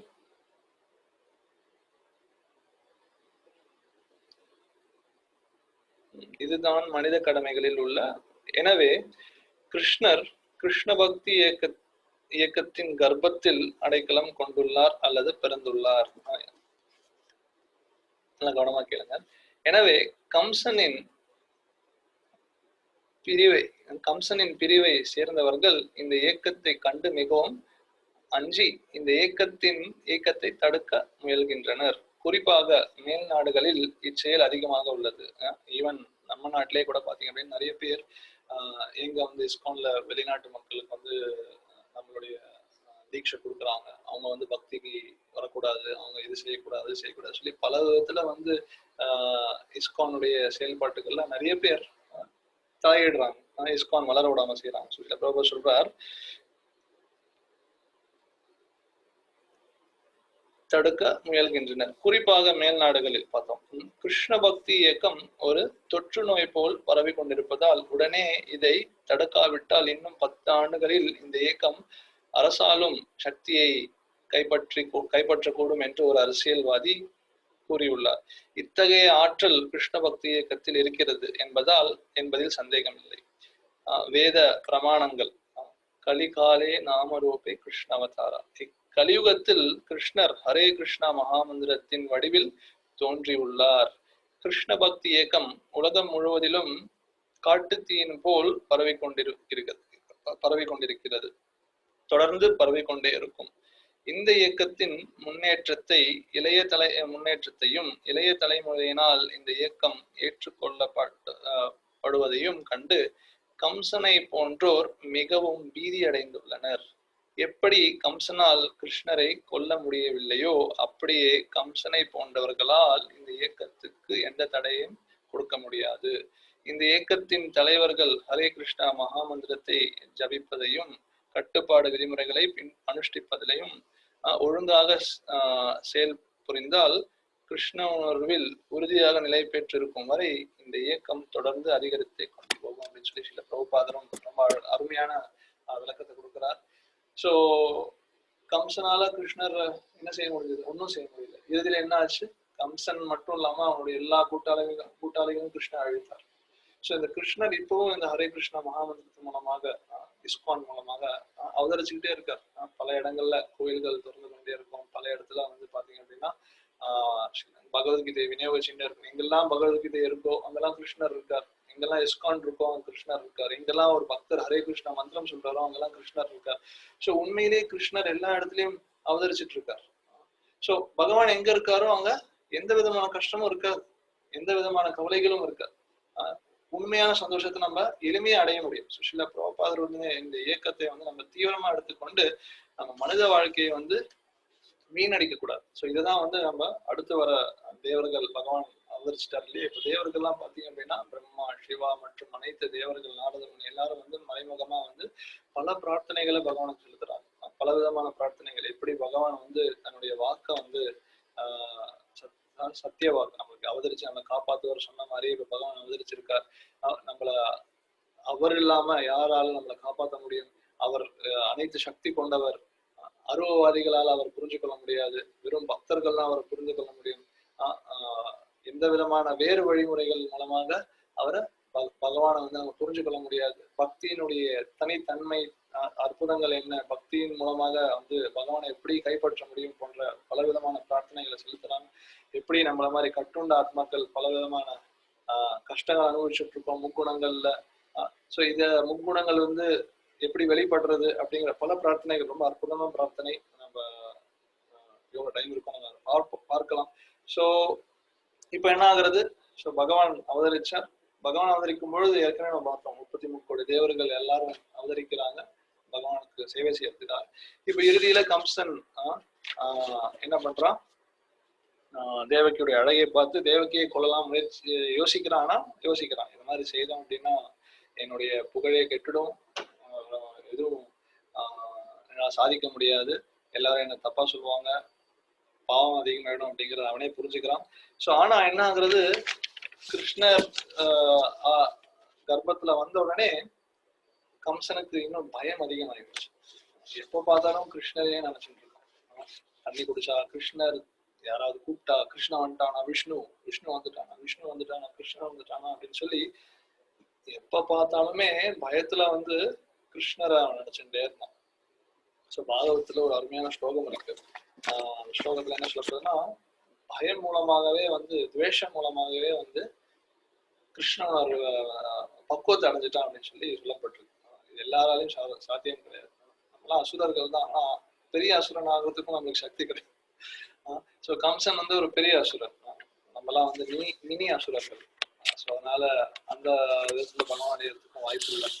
ஸோ இப்போ எல்லா விதத்துலயுமே கிருஷ்ணரை நினைச்சுட்டே இருக்கோம்னா சாஸ்திரம் என்ன சொல்றது, யாரு எப்பவுமே கிருஷ்ணன் நினைச்சுட்டு பக்தர்கள் தான். ஸ்மர்த்தவியம் சத்தம் விஷ்ணு விஸ்மர்த்தவியம் ஜாத்ஜித் சர்வே விதே நிஷேதோர் ஏதையோரேவ கிங்கராக. எப்பவுமே கிருஷ்ணரை நினைச்சுட்டே இருக்கணும், எப்பவுமே கிருஷ்ணரை மறக்கவே கூடாது அப்படின்னு சொல்றதுதான் வந்து அந்த ஸ்லோகத்துடைய அர்த்தம். எல்லா விதிகளுடைய சாராம்சம் என்ன, பகவானை எப்பவுமே ஒருத்தர் நினைச்சுட்டே இருக்கணும் அப்படிங்கிறதுதான். சோ அப்படி பார்க்கும் பொழுது கம்சனும் எப்பவுமே பகவான் நினைச்சுட்டே இருந்தானே. சோ இப்ப கம்சனும் பெரிய பக்தனா. சோ பக்தர்களுக்கு வந்து தீட்சை கொடுக்கும்போது பேர் மாத்துவாங்க. ஸோ ஆன்மீக பேர் இருப்பாங்க, பக்தர்களோட பேர் வச்சுட்டு தாசன் அப்படின்னு சொல்லுவாங்க. கிருஷ்ணதாஸ், ஸ்ரீனிவாஸ் தாஸ், வைகுண்ட தாஸ் அப்படின்னு சொல்லி தாசன் தாசன் சேவகன், கிருஷ்ணனுடைய தாசன். ஸோ அப்போ ஒரு பக்தருக்கு அப்போ கம்சதாஸ் அப்படின்னு பேர் வைக்கலாமா? கம்சனும் பக்தன் தானே, அப்படியா? இல்லை. ஏன்? ஏன்னா கிருஷ்ணருக்கு பற்றி எப்போ நினைச்சிட்டு இருந்தாலுமே அவன் அனுகூலியமா நினைக்காம பிரதிகூலியமா நினைச்சிட்டு இருந்தான். He was not cultivating favorable Krishna consciousness but unfavorable Krishna consciousness. So யசோதாமாவும் கிருஷ்ணர் எப்பவுமே நினைச்சிட்டு இருப்பாங்க. ஆனா அவங்க நினைக்கிறது அர்த்தம் என்ன, கிருஷ்ணருக்கு எப்படி சேவை பண்றது அப்படின்னு. ஆனா கம்சன் எப்பவும் கிருஷ்ணன் நினைச்சுட்டே இருந்தான். ஆனா நினைக்கிறதுனுடைய அவனுடைய மனப்பான்மை என்ன, கிருஷ்ணர் எப்படி கொலை செய்யறது. ஸோ அதனால இது வந்து பக்தி கிடையாது, அவன் பக்தன் கிடையாது. ஸோ இதே மாதிரி கம்சன் எப்பவுமே வந்து எங்க கிருஷ்ணன் இது கிருஷ்ணா எங்க வரப்போறானா, அப்படி வந்துருவானா, இது எல்லா இடத்துலயுமே கிருஷ்ணரை பார்க்க ஆரம்பிச்சான் ஒரு விதத்துல. இப்ப நம்மளும் எல்லா இடத்துலயுமே வந்து இங்க தொட்டாயும் இங்க கொரோனா வைரஸ் இருக்குமா, அங்க போயிட்டோம் வைரஸ் வந்துருக்குமா, இங்க வைரஸ் இருக்கா அங்க வைரஸ் இருக்கா, எல்லா இடத்துலயும் கொரோனா கொரோனா கொரோனா அப்படின்னு பாக்குறோம் இல்லையா. சோ அந்த கொரோனா அப்படிங்கறத வந்து கருணாவதாரமா நம்ம கிருஷ்ணரை பார்க்கணும் எல்லா இடத்துலயும். ஸோ அதுதான் இந்த கிருஷ்ண பக்தி பயிற்சி அப்படிங்கிறது. சில பிரபுபாதர் கொடுத்த வழிமுறை. ஹரே கிருஷ்ண மகாமந்திரத்தை தொடர்ந்து தினமும் ஜபம் பண்ணணும், பகவத்கீதை பாகவதம் படிக்கணும், பக்தர்களோட சத்சங்கத்துக்கு வரணும், பகவானுக்கு சேவை செய்யணும் பல விதத்துல. ஸோ செய்ய செய்ய செய்ய என்னங்கிறது கிருஷ்ணரை நம்மளும் எல்லா இடத்துலயும் பார்க்க ஆரம்பிப்போம். அப்படி இல்லைன்னா கொரோனாவை தான் பார்க்கணும். ஸோ கருணை மூர்த்தியான கிருஷ்ணரை எல்லா இடத்துலயும் எப்படி பாக்குறது அப்படிங்கறது இந்த கிருஷ்ண பக்தி பயிற்சி. ஸோ ஏற்கனவே சொன்னேன், இப்போ தேவர்கள் பிரார்த்தனை செய்யறாங்க, மறைமுகமா வந்து பகவான் உள்ள இருக்காரு சொல்லி. ஸோ பல விதத்துல பிரார்த்தனை செய்யறாங்க. ஸோ அந்த பிரார்த்தனைகள்ல சில பிரார்த்தனையில என்ன சொல்றாங்க அப்படின்னா, பக்தியினுடைய உகந்த தத்துவங்களை வந்து மேற்கோள் காட்டி சொல்றாங்க. எப்படி பக்தர்களை வந்து பிரத்யேகமா பகவான் எப்படி அவங்களை காப்பாத்தி அவங்களை வந்து மோட்சத்துக்கு கூட்டிட்டு போறார், அவருடைய இடத்துக்கு கூட்டிட்டு போறார் அப்படிங்கறதையும் சொல்றாங்க.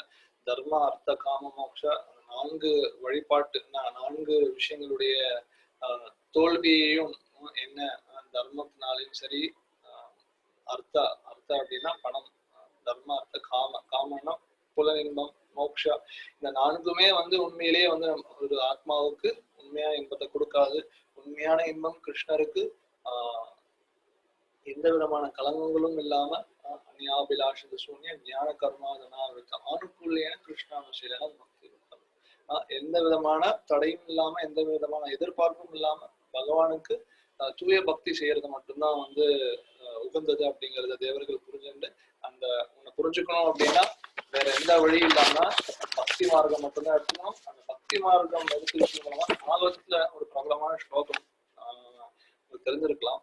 சமாஷிதே பத பல்லவ பிளவம் மகத் பதம் புண்ணியேஷோ அரே பவாமுதேர் பச்ச பதம் பரம் பதம் பதம் பதம் ஏத் விபதாம் தேஷாம். ரொம்ப அற்புதமான ஸ்லோகம். ஸோ அதே மாதிரி ஸ்லோகம் இந்த தேவர்களுடைய பிரார்த்தனைகளையும் வருது. ஸோ அவங்க என்ன சொல்றாங்க, இந்த சம்சார சாகரம், இந்த பெரிய கடல், இந்த சம்சார சாகரத்துல இருந்து ஒருத்தன் வெளிவர்றது அப்படிங்கிறது ரொம்பவே கஷ்டம். கிருஷ்ணன் அதை ஒத்துக்கிறார்.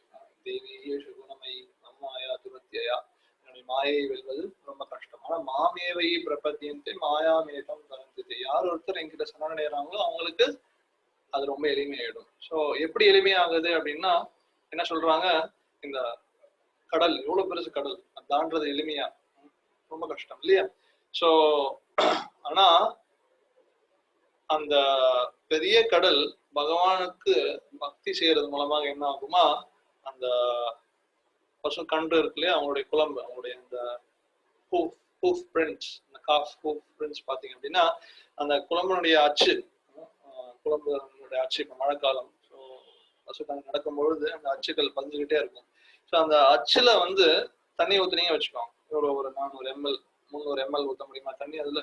ஸோ அவ்வளவு பெரிய சமுத்திரமானது அவ்வளவு சிறிய அளவிலான நீரா மாறிடுமா. ஸோ அதனால பக்தர்கள் ரொம்ப எளிமையா தேஷாமகம் சமுதர்த்தா மிருத்யு சம்சார சாகரா பவாமினா சிரார்த்தா மையாவேசித சேதசாம். ஸோ எளிமையா கடந்துட முடியும் ஒரு பக்தன். பகவானுக்கு வந்து பக்தி செய்யறது மூலமாக இந்த சம்சார கடலை வந்து ரொம்ப எளிமையாக்கிட்டார் பகவான். ஸோ அதனால இன்னும் பிரார்த்தனைகள் இருக்கு. ஒரு இடத்துல வந்து இந்த உபநிஷத்கள்ல இருந்து தேவர்கள் மேற்கோள் காட்டி எப்படி அந்த ஒரு மரத்துல 2 கிளிகள் இருக்கிற மாதிரி, ஒன்னு ஆத்மா இன்னொன்று பரமாத்மா. ஸோ அந்த பரமாத்மா வந்து உபதிருஷ்ட அனுமந்தா, எப்பவுமே வந்து ஆத்மாவை நோக்கி பகவான் நம்மளை நோக்கி எப்பவுமே பார்த்துட்டு இருக்காரு. எப்போ இந்த ஆத்மா என்னை திரும்பி பார்க்கும், எப்போ இந்த பௌதிக இன்ப சுகங்கள் எல்லாம் விட்டுட்டு என்கிட்ட வருவான் அப்படின்னு சொல்லி பகவான் பார்த்துக்கிட்டே இருக்க. சொன்ன மாதிரி பகவானும் பார்க்கிறார். பகவான் பார்த்து எல்லா விதமான வழிகாட்டுதலையும் கொடுக்குறாங்க. கொடுத்தும் எங்களால அவங்களை புரிஞ்சிக்க முடியல. பெரிய பெரிய பக்தர்கள் ஒண்ணு பக்தி மார்க்கத்தை அடைஞ்சிருக்காங்க. ஸோ நாங்களும் அந்த பக்தி மார்க்கத்தை ஏற்றுட்டு உங்களை அடையிறதுக்கு பிரார்த்தனை செலுத்தி இந்த அத்தியாயம் அதோட முடியறது. ஸோ யாருக்காவது ஏதாவது கேள்விகள் கருத்துக்கள் இருந்தா கேட்கலாம். அடுத்த அத்தியாயத்துல கிருஷ்ணர் பிறக்கிறார், கிருஷ்ணரின் பிறப்பு.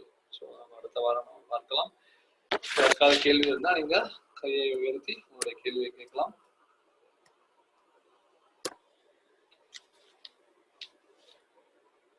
கிருஷ்ணா மாதாஜி. எஸ் மாதாஜி. அந்த ஸ்லோகாவோட நம்பர் சொல்ல முடியுமா? ஸ்லோகான்னு சொன்னீங்கல்ல, எந்த ஸ்லோகம்? தேவர்கள் மாதாஜி சரியா உங்களுடைய கேள்வி கேட்கல, கனெக்ஷன் சரியில்லை நினைக்கிறேன்.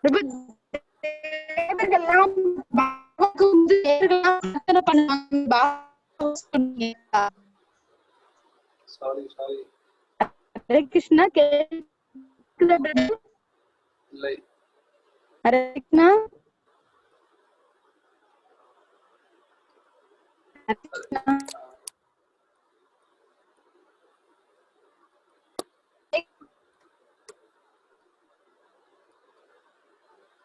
வேற இருக்க கேள்விகள்?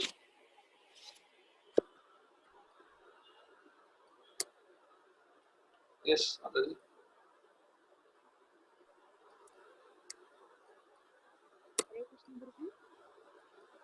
சுஜாதா மாதாஜி.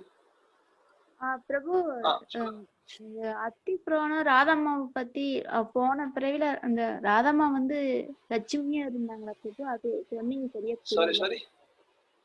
சரி ராதாம்மா பத்தி பிறப்பு சொல்லியிருந்தீங்க, அவங்களுடைய அவதாரம் ஸ்ரீமதி ராதாராணி. ஆமாங்க பிரபு. அவங்கள பத்தி நம்ம சொல்லி இப்ப ஏதோ சொன்னீங்க, மாயை பற்றி பேசினோம், யோக மாயா மகாமாயா பற்றி பேசிட்டு இருந்தோம். பிரபு அத்தி புராணம் ஏதோ சொன்னீங்க பிரபு. அத்தி புராணத்துல வந்துட்டு லட்சுமி அம்மா, அக்னி புராணம், அக்னி புராணம், சீதா தேவி. ஓ சரி சரிங்க. சீதையை வந்து ராவணன் தொட முயற்சி செய்யும் பொழுது உண்மையிலே உண்மையான சீதை அக்னியுடைய லோகத்துக்கு போயிடுறாங்க. ஓ சரிங்க. சோ ராவணனால உண்மையான சீதையை தொட முடியாது. ஒரு பொய் சீதை, மாயை சீதையை தான் வந்து ராவணன் கடத்திட்டு போறான். ஹரே கிருஷ்ணா. ஹரே கிருஷ்ணா.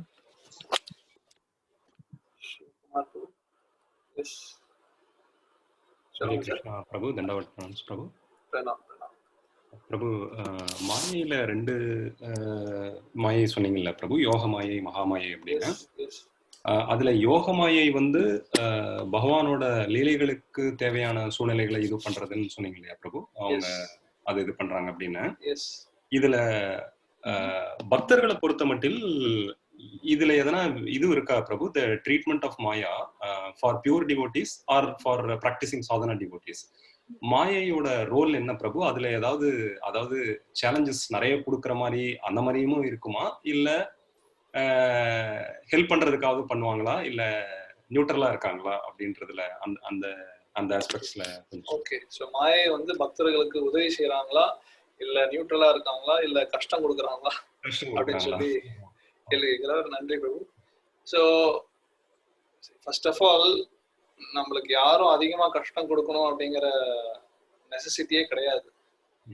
ஏன் அப்படின்னா, நம்ம செய்யற பாவத்தை அனுபவிக்கிறதுக்கே நம்மளுக்கு வந்து டைம் பத்தா பல கோடி ஜென்மம் எடுக்கும். இதுல மாயையோ சரி, கிருஷ்ணரோ சரியோ, சிலர்லாம் சொல்லுவாங்க கிருஷ்ணரை கும்பிட்டா அவர் இன்னும் நம்ம கிட்ட இருக்கிறதெல்லாம் ஊதிடுவாருங்க அப்படின்னு சொல்லி கிருஷ்ணரை கும்பிடக்கூடாது, கிருஷ்ணர் இன்னும் நிறைய சோதிப்பார், நம்மள பக்தி எடுத்துக்கிட்டா இன்னும் பகவான் அதிகமா சோதிப்பார். இதெல்லாம் வாஸ்தவமே கிடையாது. ஏன் நம்மளுக்கே வந்து சாஸ்திர பிரகாரம் என்ன சொல்லப்படுது அப்படின்னா, பல கோடி ஜென்மங்கள் எடுத்து பாவத்தை வந்து மூட்டை கணக்குல சேர்த்து வச்சிருக்கோம். சோ அதை அனுபவிக்கணும்னாலே பல பல பல கோடி ஜென்மங்கள் எடுக்கும். இதுல கிருஷ்ணர் வேற அதிகமா கொடுக்குமா? தேவையே இல்லை. சோ கிருஷ்ணர் பக்தர்களுக்கு கம்மியாக்கி கொடுக்குறாரு. அதுதான் வந்து நம்ம சாஸ்திரத்தை வந்து நம்ம புரிஞ்சுக்கிறோம். அதிகரிச்சு கொடுக்கறதுக்கு அவசியம் இல்லை. சோ மாயையுடைய இது அவங்களுடைய ரோல் என்ன அப்படின்னா, உண்மையிலே இப்போ மாயை இப்போ ஃபார் எக்ஸாம்பிள் அவங்களும் டெஸ்ட் கொடுக்குறாங்க, ஆனா அதே சமயம் கர்மத்துக்கு உட்பட்டு கொடுக்க போறது கிடையாது.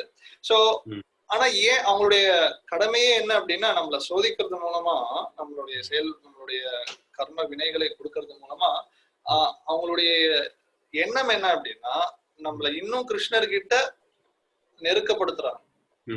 எக்ஸாம், ஸ்கூல்ல எக்ஸாம் வைக்கிறாங்க. எக்ஸாம் எதுக்கு அப்படின்னா பசங்களை மிரட்டுறது கிடையாது, இன்னும் சீரியஸ் ஆகணும், இன்னும் சின்சியர் ஆகணும் அப்படின்னு. அந்த டெஸ்ட் எதுக்குன்னா அவனை இன்னும் சின்சியர் ஆகுது. ஸோ நம்மள அந்த பாவ செயல்பாட்டுகளுக்கு அந்த விளைவு கொடுக்கறது மூலமா அவங்க என்ன செய்யறாங்க அப்படின்னா, இன்னும் நம்மள கிருஷ்ண பக்தியை அதிகரிக்கிறதுக்கு ஒரு ஊண்டுதலை கொடுக்குறாங்க. சோ எப்ப நம்ம 100% கிருஷ்ணரை பிடிச்சுக்கிறோமோ அப்ப மாயைக்கு வேலை கிடையாது.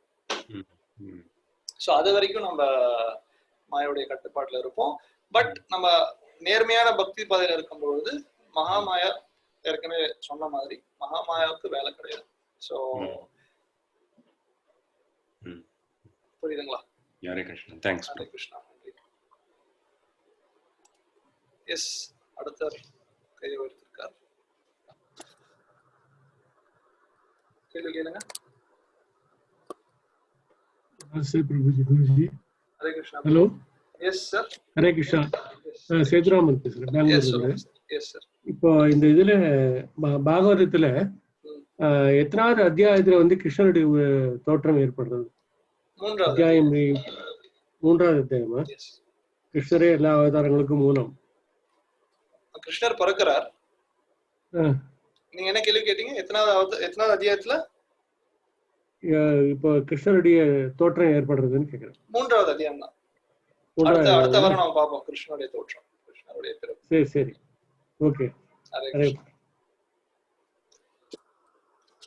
வேற யாருக்காவது கேள்விகள்? நீங்க சாட்ல கூட உங்களுடைய கொஸ்டின்ஸை நீங்க சென்ட் பண்ணலாம். ஆடியோல தான் கேட்கணும் அவசியம் இல்லை. உங்களுடைய கொஸ்டின் ஏதாவது இருந்தா இங்கிலீஷ்லயோ தமிழ்லயோ கூட சாட்ல உங்களுடைய கொஸ்டின் அனுப்பலாம்.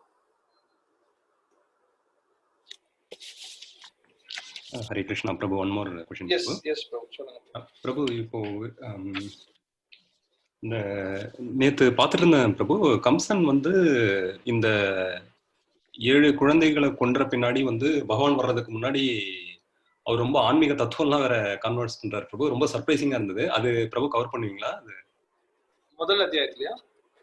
அது 2வது அத்தியாயம் நினைக்கிறேன் பிரபு. சாரி, எனக்கு தெரியல. கிருஷ்ணர் புக்ல படிச்சுட்டு இருந்தேன் நினைக்கிறேன் பிரபு. அவரு மேபி அந்த ஃபர்ஸ்ட் சாப்டர்ல சில சமயம் அந்த காலத்துல இவங்கெல்லாம் வந்து ஆர்கானிக் அசுரர்கள். சோ அதனால அப்பப்போ கொஞ்சம் தத்துவத்தையும் பேசுவாங்க. சோ என்ன பண்றது, வேத கலாச்சாரம் இல்ல. இப்ப ராவணனே பாத்தீங்க அப்படின்னா ஒரு பிராமணன் தானே. சோ எல்லா வேதங்களையுமே வந்து கரைச்சு குடிச்சிருந்தான். ஒரு விதத்துல எல்லாமே தெரிஞ்சிருந்துமே வந்து அவங்க அபக்தர்களா இருக்காங்க. ஏன் அப்படின்னா அதுதான் மாயையுடைய சக்தி. இல்ல அதுல ஒரு சந்தேகம் பிரபு, அதுல சாரி பிரபு, அதுல ஒரு சந்தேகம் எனக்கு என்னன்னா, அந்த மாயை வந்து பெண் குழந்தையா பிறக்கிறப்போ அதையும் கொல்ல முற்படும் போது அவங்க போயிட்டு தானே சொல்லுவாங்க, மூடனே உன்னை கொல்ல போற பகவான் ஏற்கனவே பிறந்துட்டாருன்னு சொல்லி. அதுக்கப்புறம் இந்த கான்வர்சேஷன் நடக்குது. சோ எனக்கு என்ன டவுட் வந்துருச்சுன்னா, எப்படி கம்சன் வந்து கன்வின்ஸ் ஆயிட்டு அவங்கள சிறையில இருந்து விடுவிச்சு அதுவும் இந்த மாதிரி எல்லாம் ஆன்மீக தத்துவம் எல்லாம் பேசுறதுன்றது எனக்கு என்னால புரிஞ்சிக்க முடியல. அவரோட மனமாற்றம் எப்படி அங்க நடக்குது அப்படின்றது எல்லா விஷயத்தையும் புரிஞ்சுக்க முடியாது நம்மளால. அதுதான் சில இடத்துல இப்போ இதுலயே பாத்தீங்கன்னா நிறைய விஷயங்கள் நம்மளுக்கு பகவான் எப்படி பிறக்கிறார், எத்தனை பேர் ஏத்துப்பாங்க அதை, எப்படி பிறக்கலாம் அப்படின்னு கேள்வி கேட்பாங்க. எப்படி பிறக்கலாம் எனக்கு புரியலையே, உனக்கு புரியல, அதுதான் பாயிண்ட். நம்மளுக்கு புரியாது, நம்ம கட்டுண்ட ஆத்மாக்கள், எல்லாத்தையும் புரிஞ்சுக்க முடியாது. எல்லாம் எப்படி அனந்த சேஷர் எல்லா பிரபஞ்சங்களையும் தாங்கிட்டு இருக்காரு, எதை புரிஞ்சுக்க முடியும், யாரால நம்ம எதை ஏத்துக்க முடியும் சொல்லுங்க. சோ முதல்ல வந்து சாஸ்திரத்துல இருக்கிற அடிப்படை விஷயங்களை விஞ்ஞான ரீதியா புரிஞ்சுக்கிட்டு நம்பிக்கையோட பயிற்சி செய்யும் பொழுது எல்லா விஷயமும் புலப்படும். நம்மளுடைய கண் பார்வையில தெரிஞ்சுக்கணும்னு நினைச்சோம்னா சாத்தியம் கிடையாது. சோ சொன்ன மாதிரி இதுதான் அந்த சுக்கராச்சாரியார் வாமன பலிமார ஜொலியிலையும் பாக்குறோம். அவரும் பெரிய ஆச்சாரியர் தான், தவறு செய்யலையா. சோ இந்த மாதிரி சில சமயம் அசுரர்களுமே இன்ஃபேக்ட் நிறைய இந்த மாதிரி பல அசுரர்கள் பாவத்துல பார்க்கலாம். ரொம்ப அற்புதமான தத்துவங்களை பேசலாம். பேசுறதுக்கு வாய்ப்பு இருக்கு. எனிவே ஆஃப்டர் ஆல் எல்லாருமே பக்தர்கள் தான் ஒரு விதத்துல. ஏன் எல்லாரும் கிருஷ்ணனுடைய சேவகன், இப்ப மறந்து போயிருக்கோம். சோ அந்த வேத கலாச்சாரத்துல வந்து அவங்களுக்கு அந்த விஷயங்கள் தெரிஞ்சிருக்காங்க. இப்ப அதே கம்சன் தேவகியை இனிமே நான் சிறை கைது செய்ய வேண்டாம், தேவகியை வந்து விட்டுடலாம் அப்படின்ட்டு சொல்றான். பட் அவனே அதான் கொலை செய்ய முயன்றான். ஒரு பக்கம் வந்து தேவகி வயிற்றுல கர்ப்பத்துல கிருஷ்ணர் இருக்கும் பொழுது இப்ப கொண்டுடலாமா ஒரு வேலை அப்படின்னு சொல்லி யோசிக்கிறான். அவனே வந்து முதல் தடவை அவங்க கல்யாணம் முடிஞ்சு வசுதேவர் தேவகி கூட்டிட்டு வரும்போதும் கொண்டுடலாமா அப்படின்ட்டு யோசிச்சு வசுதேவர் பிரச்சாரம் பண்ணதுனாலதான் விடுறாரு. ஆனா ரெண்டாவது தடவை அந்த யோசனை வரும்பொழுது அவனே வந்து தத்துவங்களை பேசிட்டு விட்டுறானே. பாவம் வரும், பிரச்சனை ஆயிரும், அப்புறம் புண்ணியெல்லாம் போயிரும். ஒவ்வொரு குணம் ஒவ்வொரு சமயம் மறுபடியும் பகவானுடைய ஏற்பாடுகள் லீலைகள் எல்லாமே இருக்கு. ஹரே கிருஷ்ணா. சோ இன்னொருத்தர் ஒரு கேள்வி கேட்டிருக்கார். வசுதேவர் கிருஷ்ணருடைய அப்பா பெயர், அதே சமயம் பகவானையும் வசுதேவர் அப்படின்னு அழைக்கிறோம், அதுக்கு என்ன அர்த்தம் அப்படின்ட்டு. இல்ல பகவான் வந்து வாசுதேவர். சோ வசுதேவருக்கு பிறந்ததுனால கிருஷ்ணருக்கு வாசுதேவா அப்படின்னு பேர். அந்த வந்து லாங் நீளமான வசுதேவா வாசுதேவா. சோ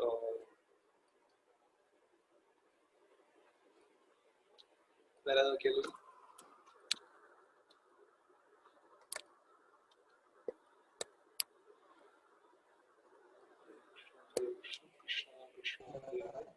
ஹரே ராம் ஹரே ராம் ராம ராம ஹரே ஹரே.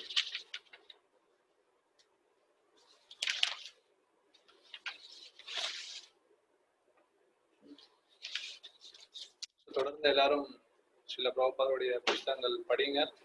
நீங்க 3rd சாப்டர் அடுத்த வாரம் கிருஷ்ணா புக். ஸோ படிச்சு ரெடியா இருங்க. ஸோ எல்லா விஷயத்தையும் 1 மணி நேரம் கிளாஸ் நம்ம டிஸ்கஸ் பண்ண முடியாது. ஸோ பேசிக்கான சில விஷயங்களை நம்ம பேச முடியும். ஸோ ஹரே கிருஷ்ணா மந்திரம் எல்லாரும் ஜபம் பண்ணுங்க. சில பிரபுபாடு புத்தகம் தினமும் படிங்க. கூடிய சீக்கிரமே கோயில் நம்ம வந்து திறப்போம். ஸோ அதை பற்றியான டீட்டெயில்ஸ் நம்ம கொடுக்குறோம் உங்களுக்கு. ஸோ திறந்த உடனே சத் சங்கத்துக்கெல்லாம் வாங்க. சத் சங்கம் எப்படி இருக்கும் அப்படிங்கிறத பற்றியும் நம்ம சொல்லுவோம். ஸோ எனவே ஆன்லைன் கிளாஸஸ்லாம் கேளுங்க. டெய்லி இந்த சில பிரபுபாருடைய உபன்யாசங்கள்லாம் வந்து கொண்ட ரேடியோவில் நம்ம விற்கிறோம். தமிழாக்கம் செய்யப்பட்டதும் இருக்கு, ஆங்கிலத்திலையும் இருக்கு, இன்டர்நெட்லையும் பார்த்தீங்கன்னா யூடியூப்ல எல்லாம் எத்தனையோ சில பிரபுபாருடைய உபன்யாசங்கள் இருக்கு. ஸோ தினமும் கேளுங்க, ஒரு உபன்யாசமாச்சு பிரபுபாருடைய உபன்யாசம் கேளுங்க. ஸோ இந்த மாதிரி பண்ணதான் இந்த கிருஷ்ண உணர்வு ஜாஸ்தி ஆகும். ஸோ அப்பதான் இந்த கொரோனா உணர்வுல இருந்து நம்ம வெளிப்பட முடியும். ஸோ உலகத்துல இருக்கிற எல்லா பிரச்சனைகளுக்கும் கிருஷ்ண உறவு மட்டும்தான் தீரும். ஸோ தயவு செய்து இந்த மனித வாழ்க்கையை தீவிரமா எடுத்துக்கோங்க. கம்சன் மாதிரி நம்ம இருக்காம எப்படி கிருஷ்ண பக்தியை வந்து நம்ம தீவிரமா, கம்சனுடைய தீவிரம் அது எடுத்துக்கலாம், ஆனா அனுகூலியமா பண்ணணும், பிரதிகூலியமா இல்லாம. கிருஷ்ணருக்கு favourable cultivation of Krishna consciousness. இன்னொருத்தர் கேள்வி கேட்டிருக்காங்க, ஜபம் செய்யாம மனசுல வந்து ஜபம் செய்யலாம்னு சொல்லி. ஸோ இந்த ஹரே கிருஷ்ணா மகாமந்திரத்தை மனசுலயுமே வந்து நீங்க ஜபம் செய்யலாம், தப்பு கிடையாது. நம்மளுடைய லட்சியமே வந்து 24 மணி நேரம் மனசுல வந்து சதா சர்வகாலம் கிருஷ்ணரை பத்தி நினைச்சுட்டே இருக்கணும் அப்படிங்கிறது தான் நம்மளுடைய குறிக்கோள். ஆனா அந்த நிலையில நம்ம இல்லாததுனாலதான் வந்து இந்த ஜபமாலை நம்மளுக்கு கொடுக்கப்பட்டு ஜபம் பண்ண சொல்றோம். ஸோ அதன் மூலமா நம்ம என்ன தெரிஞ்சு, குறைந்தபட்சம் அட்லீஸ்ட் நான் 5 நிமிஷம் ஜபமாலை வச்சிருந்தா 5 நிமிஷம் கிருஷ்ணரை நினைச்சேன் அப்படிங்கிற. நம்ம ஜபமாலை வச்சா சம்டைம்ஸ் கிருஷ்ணா நினைக்கிறதும் இல்லை. கம்சன் வந்து ஜபமாலை இல்லாமலே 24 மணி நேரம் கிருஷ்ணா கிருஷ்ணா கிருஷ்ணா சொல்லிருந்தான். ஸோ ஆனா நம்மளுடைய ஆச்சாரியர்கள் இந்த வழிகாட்டுதலை கொடுத்துருக்காங்க. ஏன் அப்படின்னா, குறைந்தபட்சம் அட்லீஸ்ட் ஜபமாலை கையில இருக்கிற நேரத்துலயாச்சும் கிருஷ்ணரை நினைச்சிருப்போம் அப்படிங்கிற ஒரு நம்பிக்கை வரும் நம்மளுக்கு. அதாவது இப்போ நேற்று ஒரு மாலை பண்ண அப்படின்னா அட்லீஸ்ட் 7 நிமிஷம் நினைச்சேன். ஸோ நம்ம என்ன நினைக்கலாம், ஓகே இன்னைக்கு 2 மாலை ஆக்கலாம், இல்லை அடுத்த வாரம் 2 மாலை ஆக்கணும், அதுக்கு அடுத்த வாரம் 4 மாலை ஆக்கணும் அப்படின்னு சொல்லி நம்மளுடைய முன்னேற்றத்தை நம்மளே கணிக்க முடியும். ஸோ அதே மாதிரி அந்த 16 மாலையாச்சு குறைந்தபட்சம் செய்தாதான் வந்து தீட்சை அப்படிங்கிற அந்த வழிமுறைக்கு நம்ம தகுதி பெறுவோம். ஸோ இந்த மாதிரி ஆச்சாரியர்களுக்கு பல காரணங்கள் இருக்கு ஏன் இந்த வழிமுறை கொடுத்தாங்க அப்படிங்கிறது. ஸோ ஹரே கிருஷ்ணா. வேற ஏதாவது கேள்விகள், கருத்துக்கள்? ஸோ அது பாகவதத்துல ரொம்ப அருமையா வந்து சொல்லப்பட்டிருந்தது.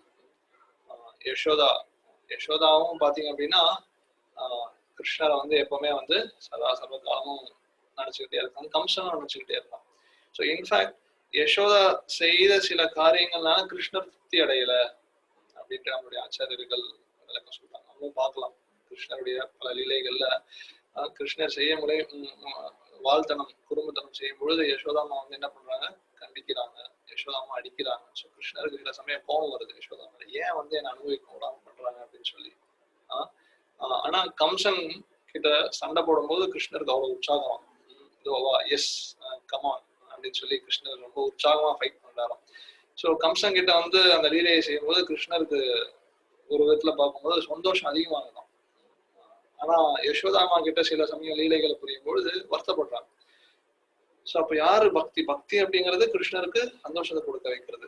ஸோ அப்ப யசோதாமா கிருஷ்ணருக்கு சந்தோஷம் கொடுக்குறாங்களா, கம்சன் கிருஷ்ணருக்கு சந்தோஷம் கொடுக்குறாங்களா அப்படின்னு சொல்லி ஆச்சாரியர்கள் ரொம்ப அற்புதமா வந்து விளக்கத்தை கொடுக்குறாங்க. ஸோ என்ன சொல்றாங்க அப்படின்னா, ஸோ வெளிப்படையில வந்து எஸ் கிருஷ்ணர் சண்டை போடும்போது அவருக்கு நல்ல ஒரு உற்சாகம் இருந்தாலுமே கம்சனோட எண்ணம் என்ன, யசோதாமாவோட எண்ணம் என்ன அப்படின்ட்டு தான் வந்து ஆச்சாரியர்கள் கேள்வி கேட்கிறாங்க. யசோதாவுடைய எண்ணம் கிருஷ்ணரை கண்டிக்கிறது மூலமா கிருஷ்ணர் ஒழுங்கா வாழ்வார், கிருஷ்ணர் நல்வழியில இருப்பார் அப்படின்னு சொல்லி அந்த வழிகாட்டுதல், கிருஷ்ணர் சந்தோஷமா இருக்கணும் அப்படிங்கிற எண்ணம் இருக்கிறதுனாலதான் அது பக்தி. ஆனா கம்சன் அவன் வந்து அவனுடைய எண்ணம் கிருஷ்ணர் அழிச்சு நான் சந்தோஷமா இருக்கணும் அப்படின்ற ஒரு எண்ணத்துல செஞ்சதுனால அது பக்தி கிடையாது அப்படின்னு சொல்லி ஆச்சாரியர்கள் ரொம்ப அற்புதமா விளக்கம் கொடுக்குறாங்க. ஸோ ஹரே கிருஷ்ணா, மிக்க நன்றி. ஸோ வேற யாரும் எந்த கேள்வியும் இல்லை. ஸோ இதோட நம்ம முடிச்சுக்கலாம். ஸோ சொன்ன மாதிரி தினமும் ஹரே கிருஷ்ணா மந்திரம் ஜபம் பண்ணுங்க. பிரபுபாதரோட உபன்யாசம் டெய்லி கேளுங்க. அவருடைய புஸ்தகம் 1/2 மணி நேரம் ஆச்சு, கண்டிப்பா படிங்க. நேரத்தை வந்து வினயம் பண்ணாதீங்க. ஸோ கிருஷ்ண உணர்வு முன்னேறுவதற்கு இதுதான் வாய்ப்பு. ஸோ நம்ம வந்து தவற விடக்கூடாது. ஹரே கிருஷ்ணா. இல்ல பிரபுபாத கி ஜாய், ஸ்ரீமத் பாகவதம் கி ஜாய். அடுத்த வெள்ளிக்கிழமை நம்ம சந்திக்கலாம்.